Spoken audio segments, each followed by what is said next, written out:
Le second temps fort relatif à la présentation du programme spécifique par thématique. Il est prévu au programme officiel d'aujourd'hui. Mot de bienvenue par le président de la Commission nationale des droits de l'homme. Mot du rapporteur sur la situation de la Commission nationale des droits de l'homme. Échanger avec nos amis, nos collègues, nos compatriotes de la société civile, toutes composantes entendues, toutes composantes comprises. Je voudrais vous demander une petite minute de silence parce que nous venons de perdre un acteur important de la société civile, M. Luboya, qui est décédé, je crois, hier, qui aurait dû être avec nous. S'il vous plaît, nous pouvons honorer sa mémoire. Messieurs le représentant des institutions judiciaires de notre pays,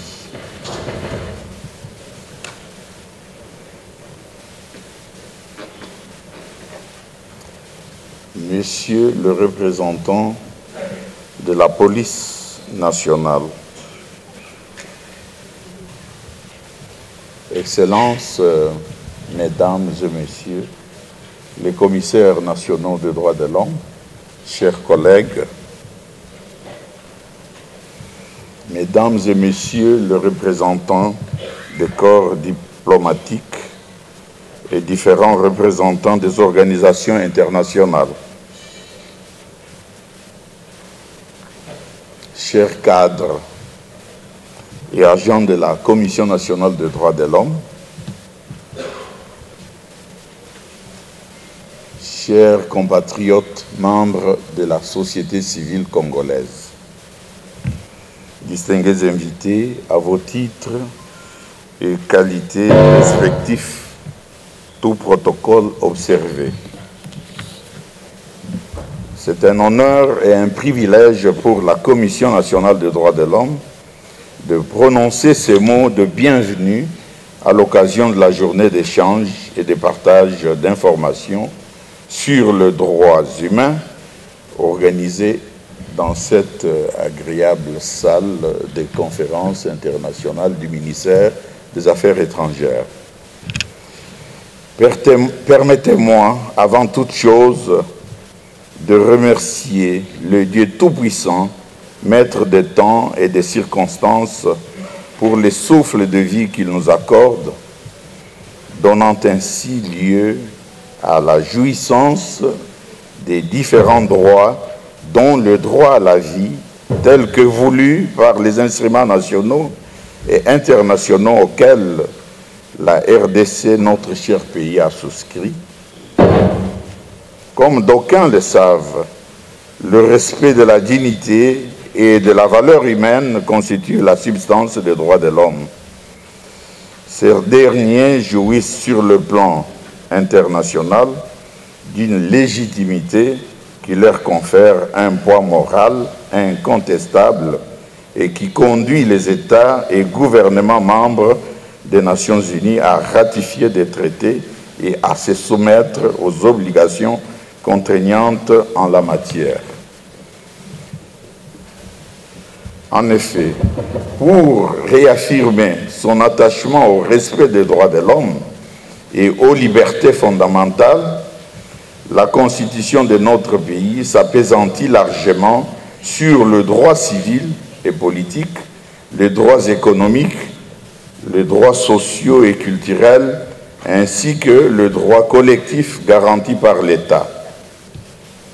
Pour confirmer cette volonté politique, la Constitution offre dans son article 222, alinéa 3, la possibilité de créer une institution d'appui à la démocratie.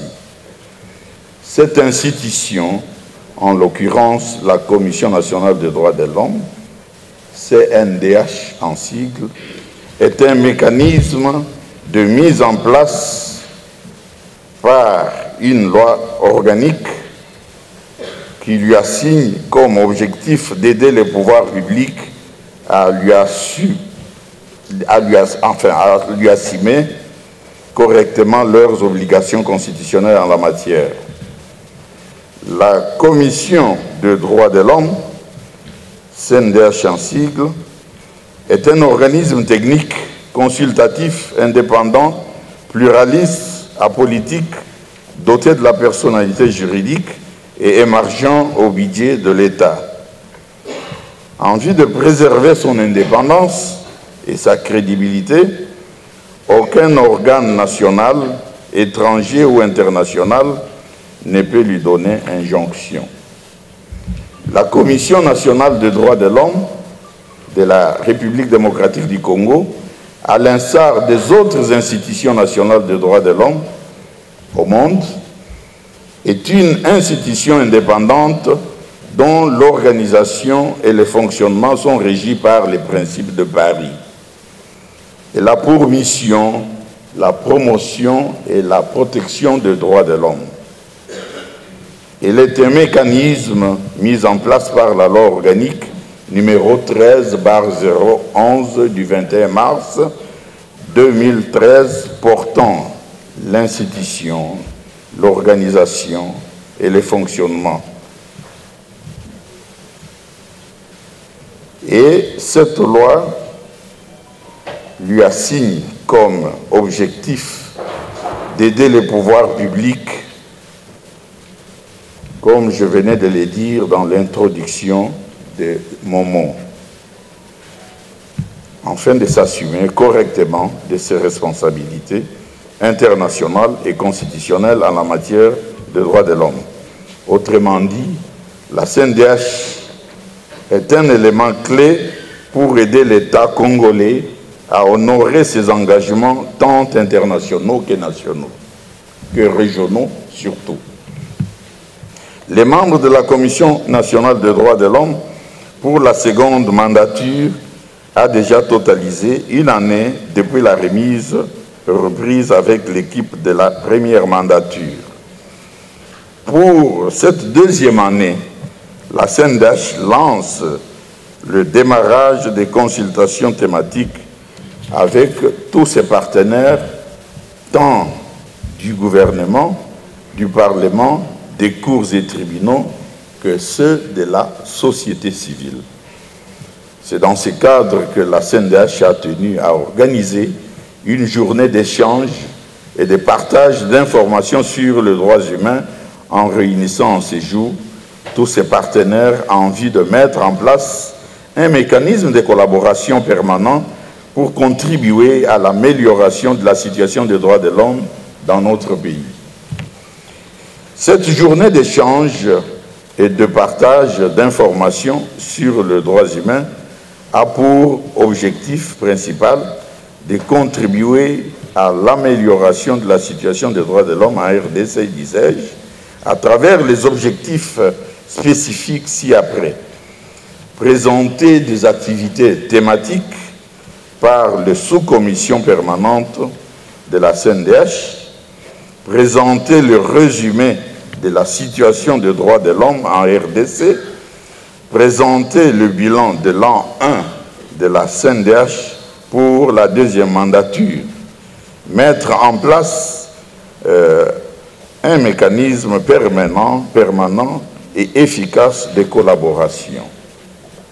Distingués invités, à vos titres et qualités respectifs, je ne saurais terminer ces mots sans remercier, au nom de mes collègues commissaires de la Commission nationale des droits de l'homme, toutes les autorités ici représentées qui, malgré des agendas chargés, ont accepté de répondre à notre invitation.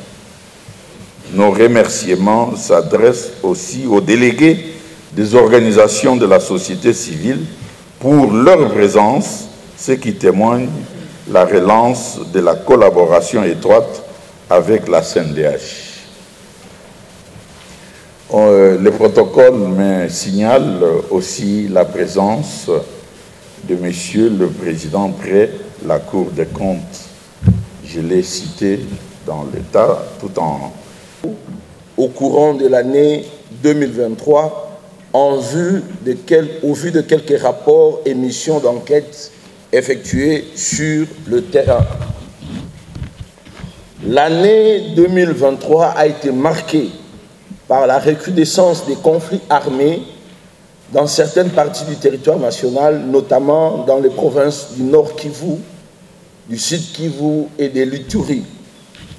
La résurgence du mouvement des rebelles, surtout le rebelle M23 appuyé par l'armée rwandaise dans la province du Nord Kivu, précisément dans les territoires de Rutshuru et Masisi, a contribué à la détérioration de la situation sécuritaire et humanitaire dans cette partie du pays.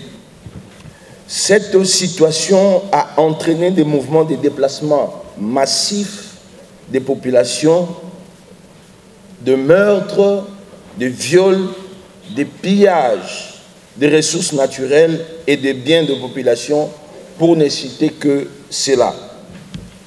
Au courant de la même année, de nouveaux pics de violence intercommunautaires ont été enregistrés dans le province de Tanganyika, conflit entre Bantou et le peuple autochtone, dans la province de Mai-Ndombe, territoire de Kwamutu, dans la province de Kwilu, territoire de Bagata.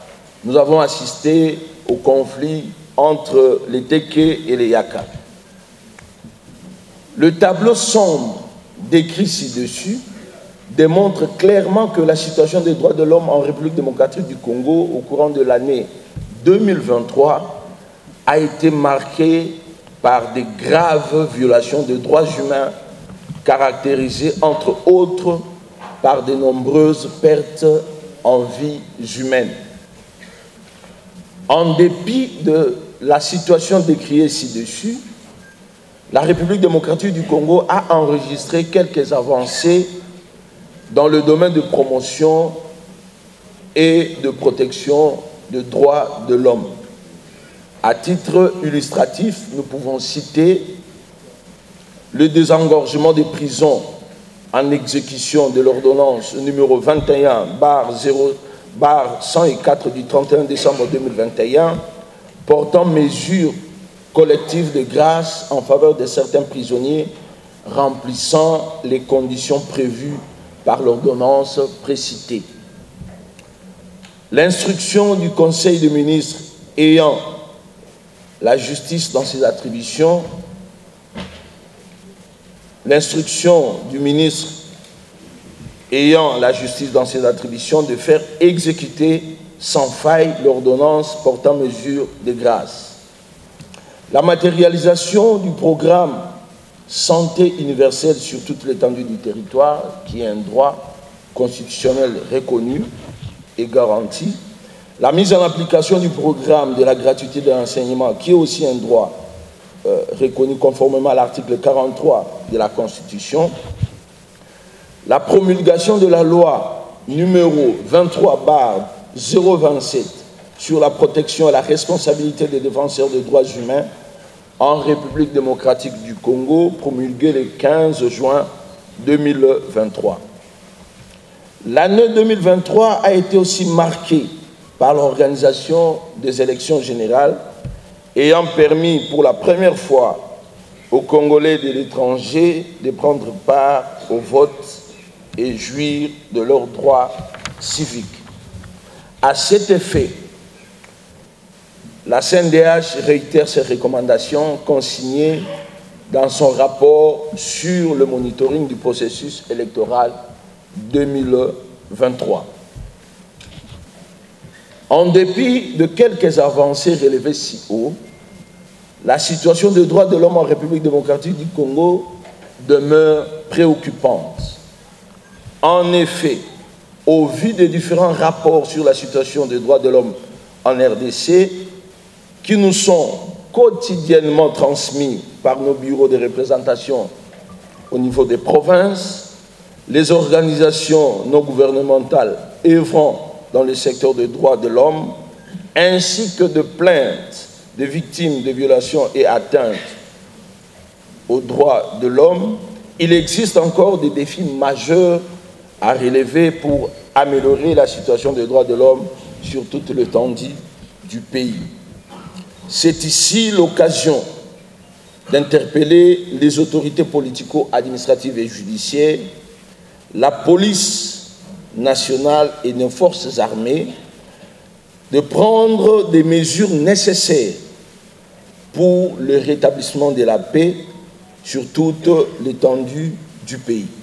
C'est dans cette optique que la CNDH est plus que jamais déterminée à relever le défi qui se présente à elle avec le concours de ses partenaires et de la population dans son ensemble. À cet effet, les recommandations ci-dessous sont formulées aux autorités étatiques à plusieurs niveaux pour la prise de mesures idoines immédiates ou progressives. À titre de recommandation, envers le gouvernement, que le gouvernement de la RDC puisse fournir encore des efforts pour le rétablissement de l'autorité de l'État sur toute l'étendue de la République de la RDC. Que le gouvernement s'engage efficacement à mettre un terme au conflit armé avec le M23 au Nord Kivu, avec le groupe rebelle à l'Ituri et les conflits Mobondo, Akwamut et Aquilo. Que le gouvernement puisse prendre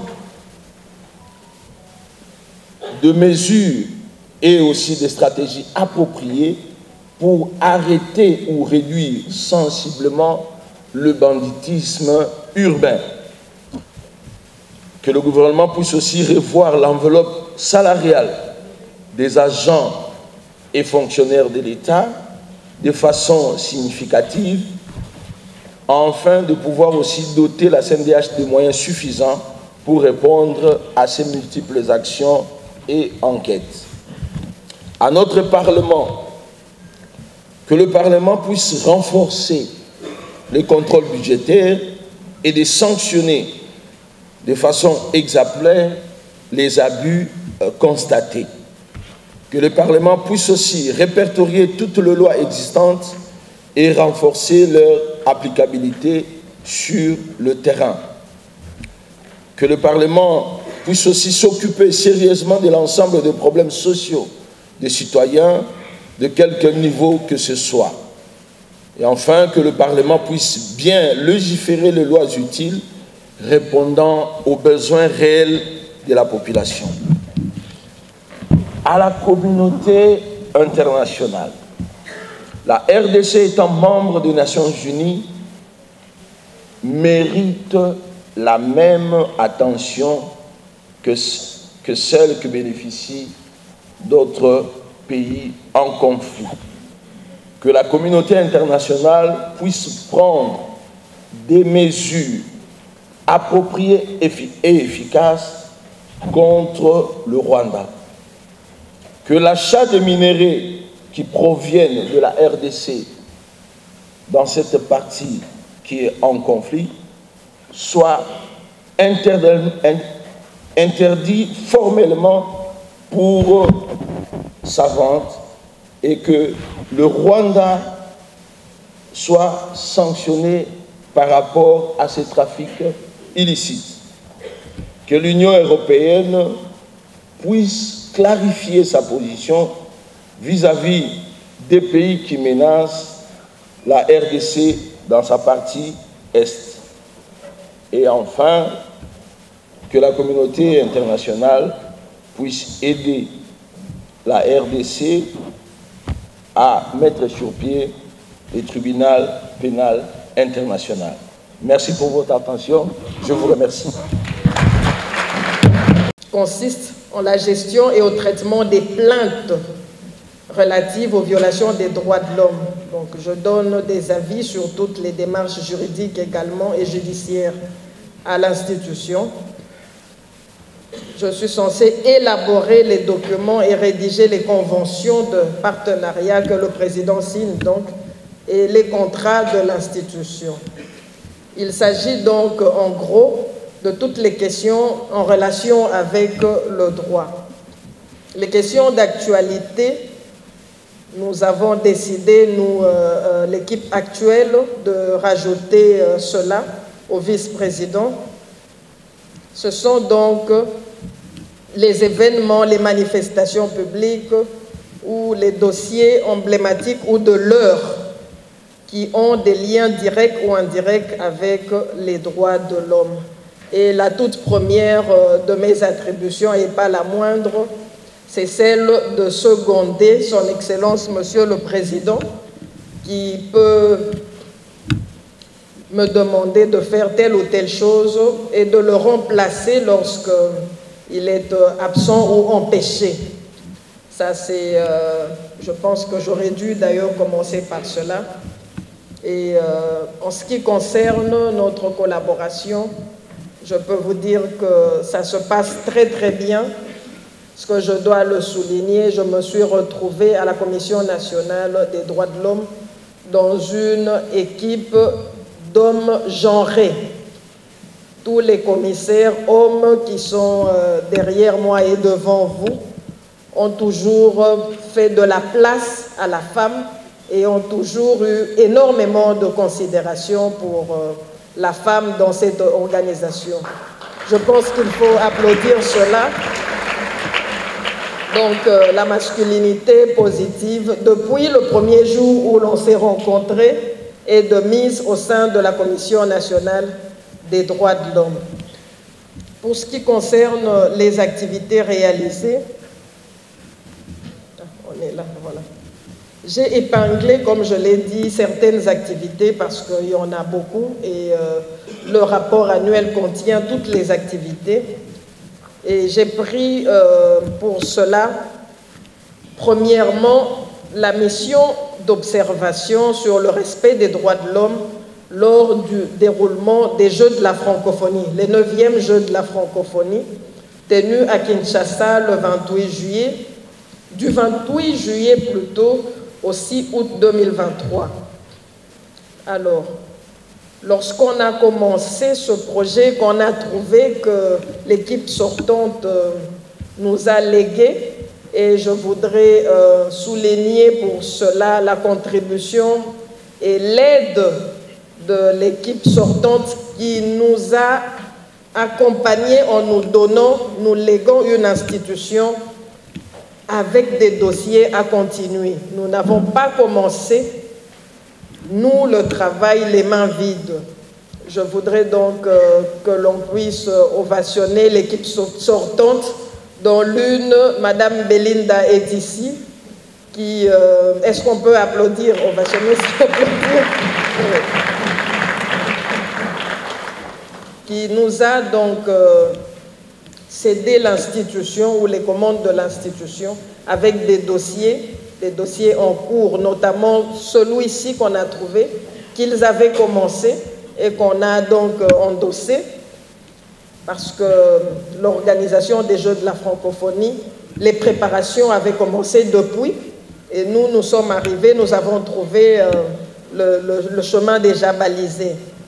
Donc, il m'avait été confié la gestion du monitoring des Jeux de la francophonie, et c'est ce que j'ai fait avec le concours de nos agents et cadres et de tous les commissaires, c'était une question de l'heure, une question d'actualité qui a mis au devant la République démocratique du Congo sur ce qui concerne le sport ou les différents jeux, ainsi que, je pense, la musique.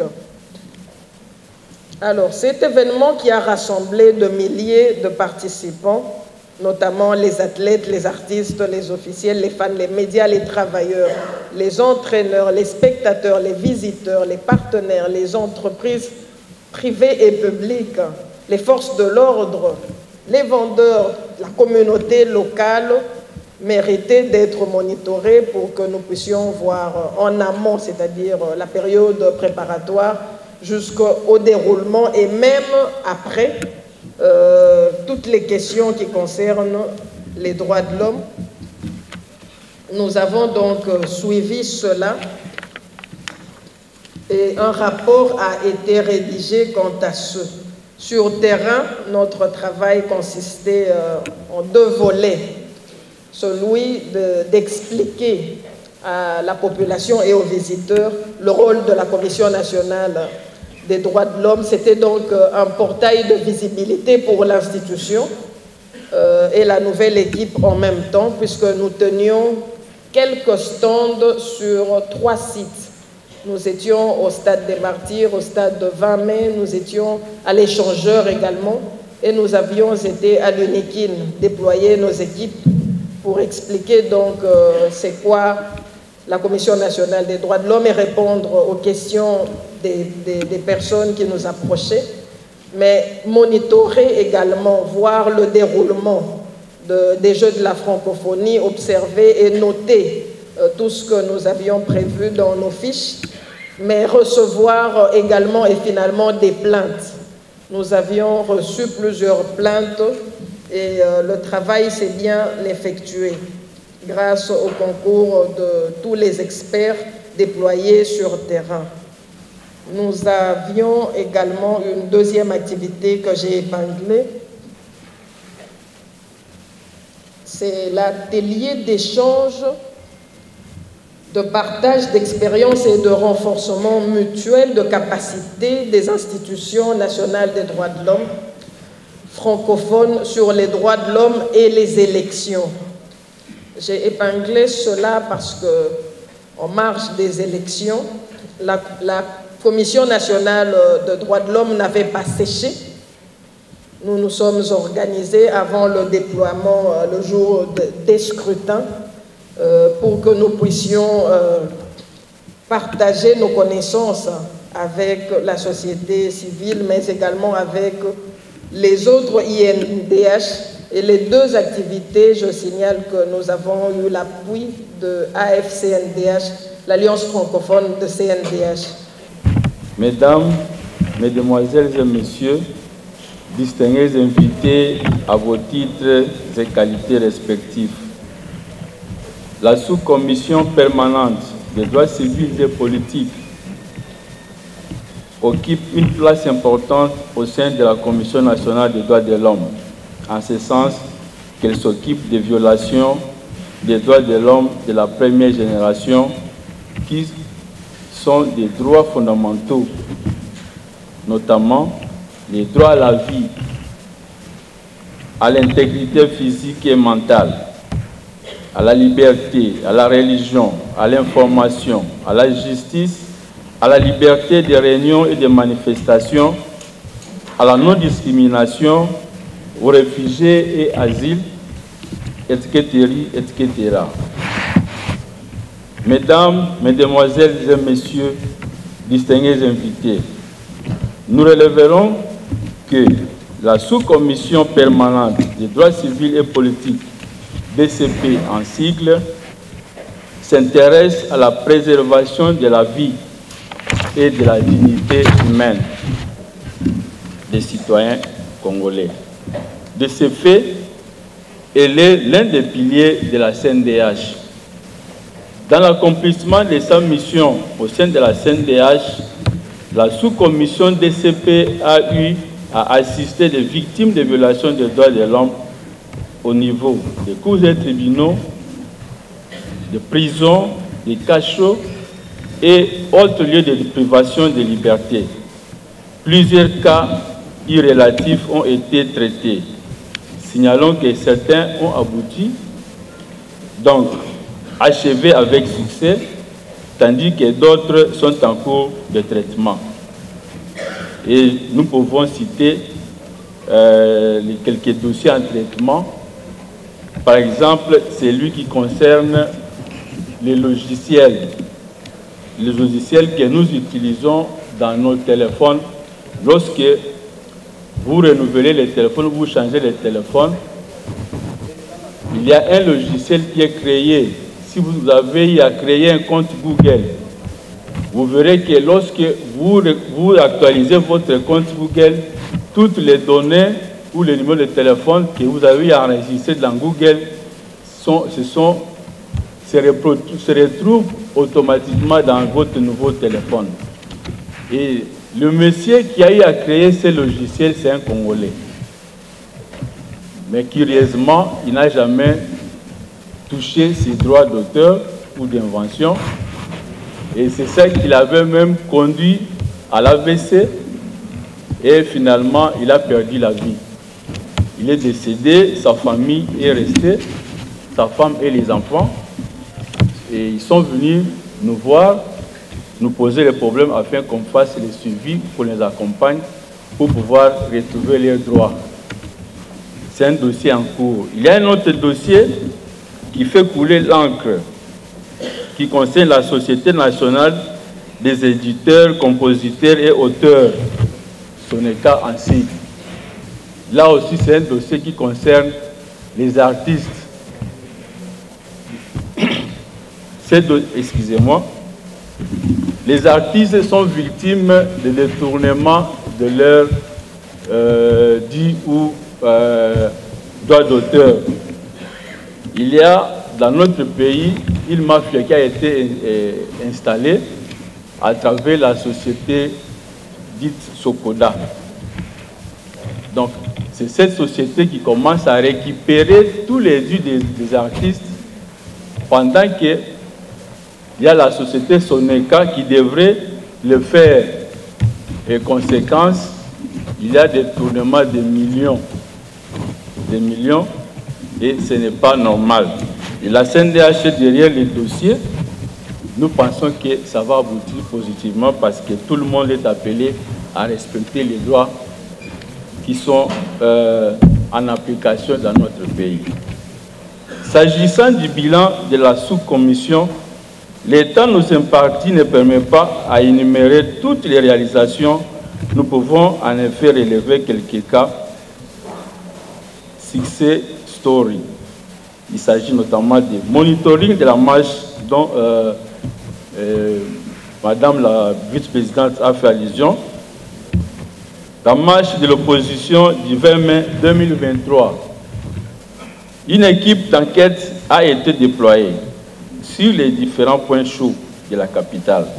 Après observation, plusieurs tendances et atteintes de violation des droits de l'homme ont été documentées et des recommandations ont été faites.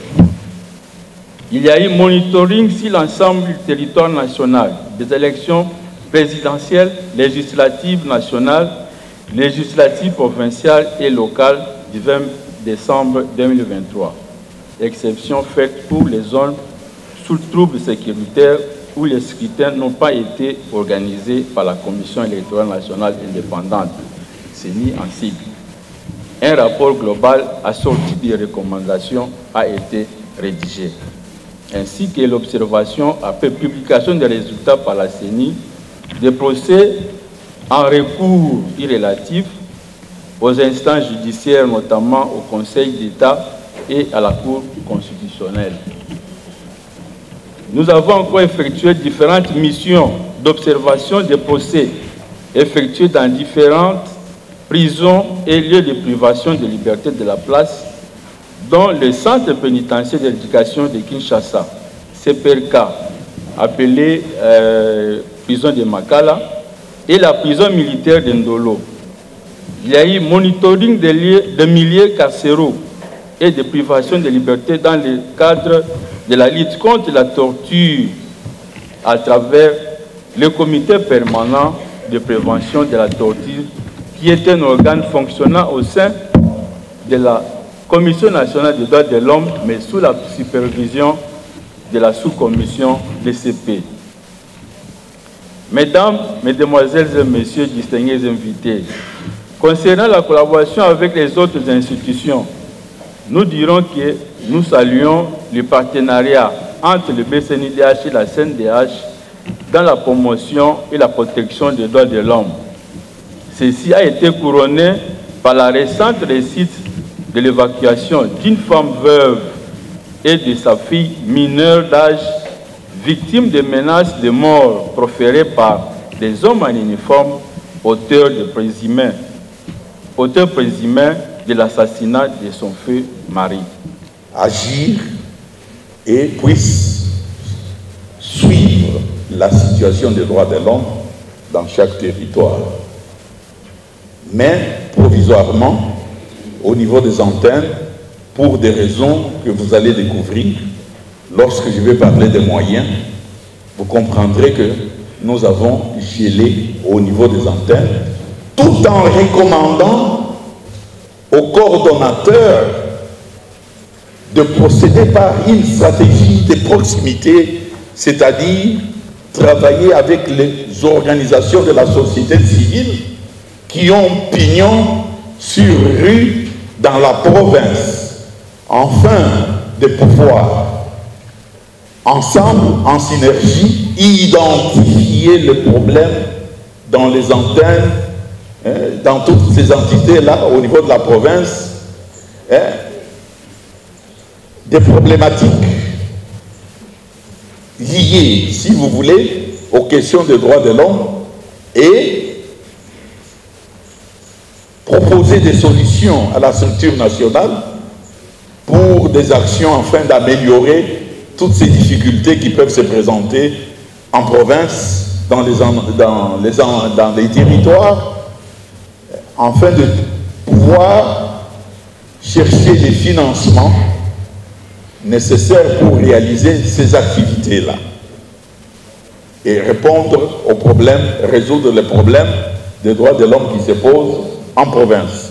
Voilà pourquoi je disais que c'est provisoire, parce que nous pensions que le budget 2024 prendrait en compte toute cette question de moyens afin de nous permettre d'avoir des agents qui travaillent sur base de moyens qui leur permettent effectivement d'être performants, efficaces. Je me réserve de vous dire, c'est que toucher un représentant de la CNDH dans une antenne. Alors malheureusement, au niveau du gouvernement passé, lors des conférences budgétaires avec le gouvernement, notre budget est passé et il devrait être doublé. Retenez bien, devrait être doublé. Quand je vais entrer dans les chiffres, vous comprendrez le budget de l'équipe qui nous a précédés et les budgets que nous avons négociés avec le gouvernement. La différence, puisque nous avions voulu que ces budgets-là soient doublés pour nous permettre d'engager davantage au niveau décentralisé, au niveau des antennes, et donner un salaire pas décent, pas indécent, mais un salaire décent par rapport aux autres entités, aux autres institutions, au lieu d'avoir un salaire de misère et qui fait la honte du défenseur des droits de l'homme, membre de la Commission nationale des droits de l'homme. Mais malheureusement, ce budget, cette demande n'est pas passée au Parlement. Parce que c'est finalement le Parlement qui discute, le Parlement qui regarde le budget lui présenté par le gouvernement pour procéder à son adoption et envoyer chez le président pour promulgation. C'est là où notre proposition n'était pas passée pour des raisons évidentes que nous connaissons. Alors, je crois que ce n'est que chose, comment on dit, chose remise au budget, partie remise au budget 2025. Nous allons nous battre pour que ce budget soit augmenté.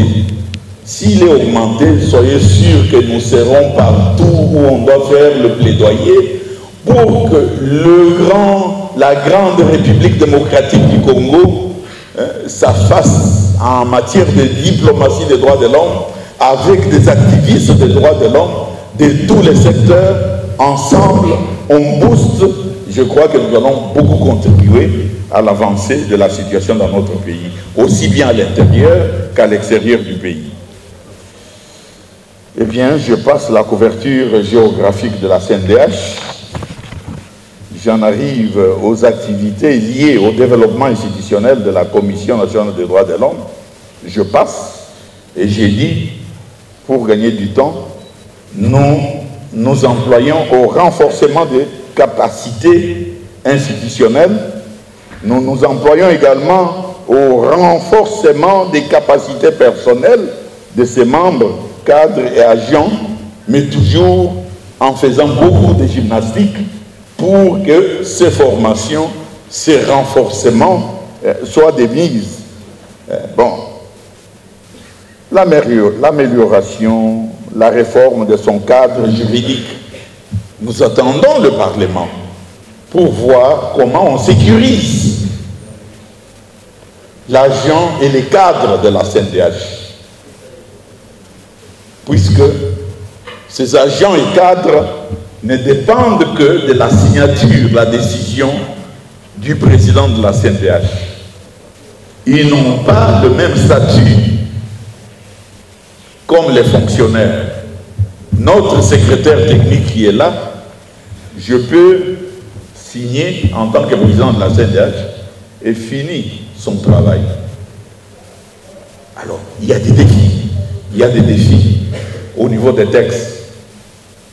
Ces défis qui datent non pas de l'investiture de cette équipe actuelle, mais qui viennent de dispensations passées à la tête de la CNDH.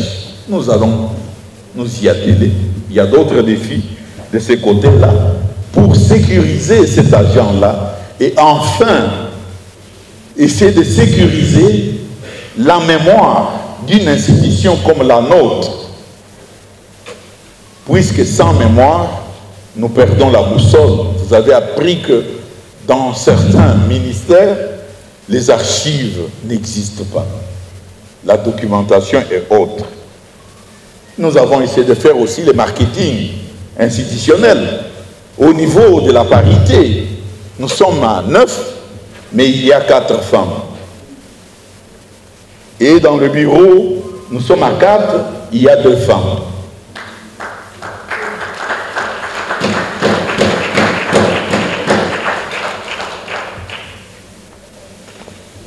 Bien. La CNDH est alignée à la section 81 de la loi des finances depuis 2016. Les fonds alloués à la Commission nationale des droits de l'homme comprennent les rubriques ci-après. Première rubrique, fonctionnement. Deuxième rubrique, investissement. Troisième rubrique, rémunération. Au cours de l'année 2023, le budget prévu par la loi des finances en faveur de la Commission nationale des droits de l'homme s'élevait à l'ordre en francs congolais de 14 milliards 729 millions 94 247 francs congolais.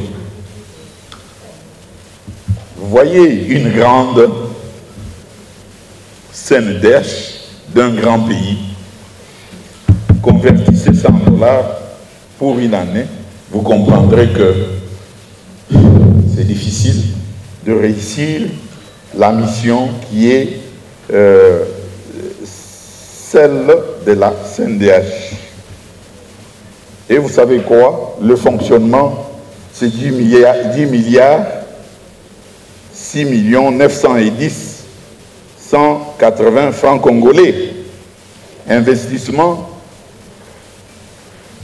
38 563 943 francs congolais. Rémunération 4 686 200 124 francs congolais. Travailler pour que le droit de l'homme soit une réalité dans notre pays. À vous, acteurs non étatiques, merci encore une fois. Votre maison des droits de l'homme, elle est ouverte. venez avec des initiatives, avec des projets.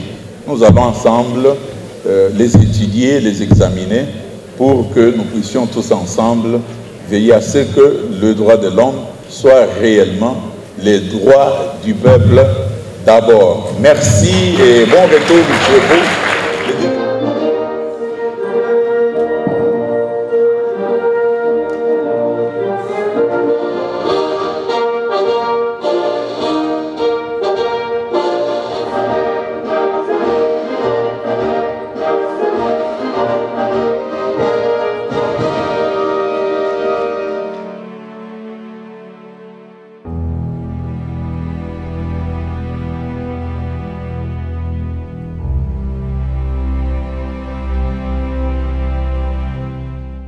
De grande taille par rapport aux autres commissions nationales en Afrique et dans le monde, instituées par, si vous voulez, recommandation de la communauté internationale, l'ONU.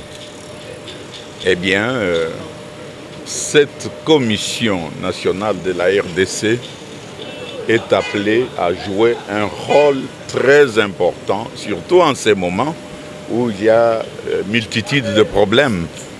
L'insécurité à l'Est, les attaques à l'Est, la guerre à l'Est du pays. Ce sont des circonstances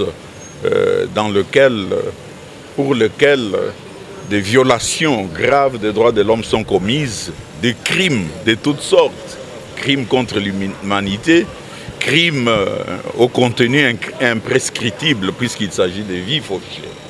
Voilà pourquoi cette commission aujourd'hui, une année après, doit rendre compte à la population organisée, c'est-à-dire à travers la société civile, toutes tendances confondues et toute composition avérée et confondue. Alors, pourquoi nous venons devant le peuple, puisque nous sommes une institution d'appui à la démocratie, une institution dédiée pour conseiller les uns et les autres sur l'attitude à prendre afin de promouvoir et protéger les droits de l'homme. Alors, le bilan, une année après, le bilan est mitigé. Pour la simple raison, c'est ce que je vais dire, donner comme rapport aux acteurs qui sont nos partenaires, aussi bien du côté du gouvernement que du côté de la société civile. Mitigé pourquoi? Parce que les moyens d'action n'ont pas suivi comme il se doit. Et si vous restez encore, je vous donnerai les chiffres réels qui ont été consentis l'année passée, consentis comme budget de la CNDH, à qui l'on demande qu'elle soit partout. Alors, vous avez vu, entendu les sous-commissions permanentes donner leurs rapports, leurs activités, mais ces activités ont été réalisées au prix de 1000 difficultés, surtout d'ordre financier. Alors, pour le reste, la gestion est bonne et on essaye d'aller vers la population, vers les acteurs, tout en faisant le travail traditionnel qui est celui de la promotion et de la protection des droits de l'homme à travers diverses stratégies mises en place et à travers également des missions sur terrain, des missions comme ce qui s'est passé lors du bombardement et pour lesquelles nous nous sommes autosaisis avec de moyens qui n'étaient pas à la hauteur parce que interpellé, la CNDH a été à Bukavu et plutôt à Goma, là où il y a eu des bombardements par exemple, nous avons un rapport. La CNDH fait de son mieux pour se retrouver sur le terrain où il y a de graves violations des droits de l'homme. Mais encore une fois, sans moyens parce que son budget est payé et libéré difficilement. Là, c'est quelque chose que nous allons adresser à la nouvelle équipe gouvernementale qui va commencer son travail d'ici là, après son investiture. Bon, le bilan, c'est également le fait qu'il y a eu quelques missions à l'extérieur, à l'étranger, puisque si notre CNDH-RDC est absente de grands forums, disons, au niveau international, soyez sûr que personne ne pourra plaider pour notre pays en ce qu'on appelle la diplomatie droit de l'homiste ou la diplomatie des droits de l'homme. Le gouvernement peut se présenter avec sa diplomatie, etc.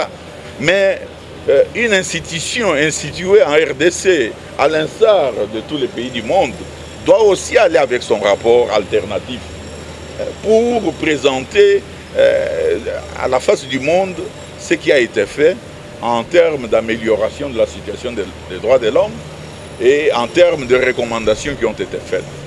Mais je dois vous avouer, une année après, nous éprouvons ces difficultés-là puisque nous n'avons pas le moyen de notre action en tant qu'institution d'appui à la démocratie, conseillère des institutions.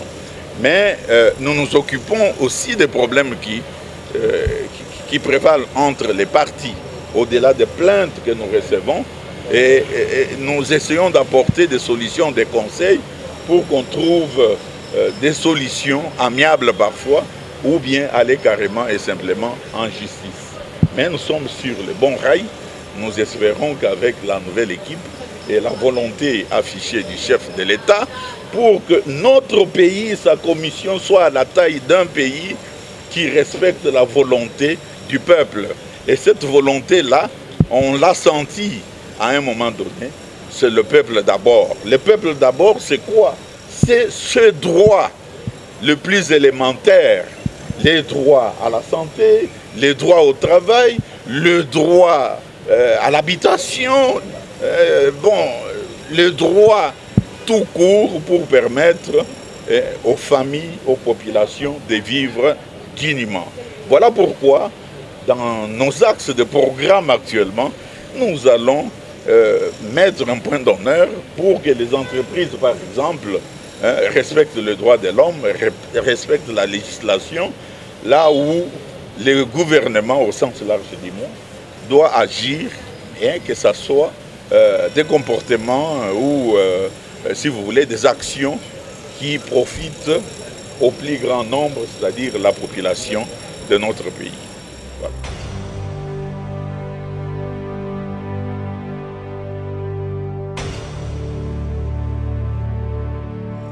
Manifestation wana ezwaki impact ekomi na matoi ya mikonzi ya mboka na biso parce que ils estiment qu'ils ont un conflit oyo euti entre bango na bango en ce qui concerne le ministère oyo bapesi bango grâce à volonté détermination ya chef de l'État na biso Félix Antoine Tshisekedi Tshilombo. Le ministère existe pendant le mandat passé et existait, mais il faut maintenant ils soient opérationnels. Alors voilà pourquoi ndeko mususu handicapé balobi non 5 ans passés tozala qui servite tozala qui négligé complètement. Et pour cela il pointe du doigt certains acteurs oyo bapesaki bango mission wana. Alors, Basali Action Wana, après avoir tenté plusieurs fois, il y a Koyoka Litoi, il y a Mikonzi. Alors, malheureusement ou heureusement, Ngai Nazala qui victime, il y a Action à Bango, puisque ba bloqué Kinzela, au moment où il y a une bande qui kokende pour Matanga, le 1er, je crois, le 1er juin, Matanga, il y a Ndeko Nabiso, Baboma, collègue Nabiso, défenseur des droits de l'homme, Floribert Chebeya, avec les familles veuves et les enfants, les orphelins. Tozo Kende, Nsele, et Sika, dédié, mausolée, Floribert Chebeya, Fidel Bazana.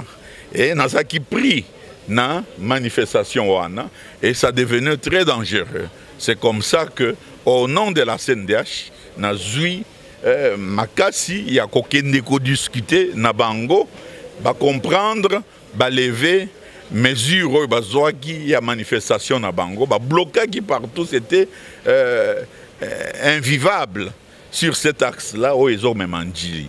Depuis lors, Bazali Koya, et pas na CNDH, Tozaki na Bango Lisusu, Pesibiso, si vous voulez, même on a Bango, revendication, Tozo Talango, Tokoyo Gaspe, handicapé Mususu, Oyo Bazali,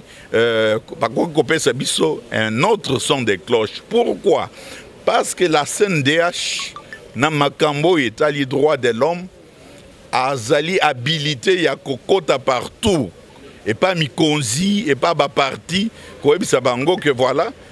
Et loko yotomoni que pour ici là, il faut token débrouiller. C'est comme ça que j'ai été désigné comme modérateur, si vous voulez, comme les négociateurs. Il y a conflit wana parce que ils ont conflit moko eko memela biso ngambo mususu parce que mboka na biso omoni ezali na moi pokoso surtout il y a S1. C'est pour cela négociation wana ils ont continué mais eloko moko na sengi eloko moko CNDH sengi ba acte de provocation et ça la malisusu en termes ya manifestation mususu puisque pour le moment toutes les parties na eloko wana baza d'accord que tosili sango na mikolo ekoya et donc voilà cela relève si vous voulez dans ma compétence il y a CNDH pour na trouver une solution il y a makambo yo moi conflit et koti na katiwan mais na ko dévoiler ba résultat autozui jusque là té mais c'est sûr eza na nzela ya kitoko pour solution et zoama dans l'intérêt de cette catégorie de compatriotes.